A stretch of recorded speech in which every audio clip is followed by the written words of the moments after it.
Производство компании Sino Production для YouTube-канала Sino Official. خیلی خواهش میکنم کوتاه پاسخ دهید. به نظر هر دوی شما راه حل این مسئله، یعنی بلاگر هم آزادانه فعالیت کند و فشار هم جای نداشته باشد، چی بوده میتواند؟ افسانه کبریشوی از شما. خیلی فشرده. به نظر من مقامات باید درست با بلاگران همکاری بکنند. مثلا برای اونها فشار نیارند، برای اونها میتونن که گزینه‌های بیشتری بدهند و جامعه مدنی و زیایان باید دست به کار شوند.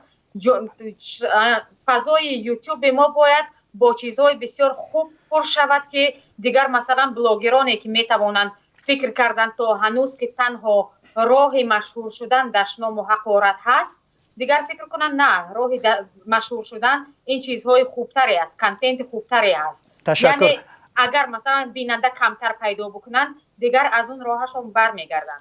تشکر. شهرت قدرتوف، مرحمت. خیلی کوتاه خواهش میکنم. ما باید نه فقط برای بلاگرها، برای فعالیت نمودن همه شخصیت در جمهوری تاجیکستان، برای روزنامه‌نگاران و دیگران هم فشار راه ندهیم.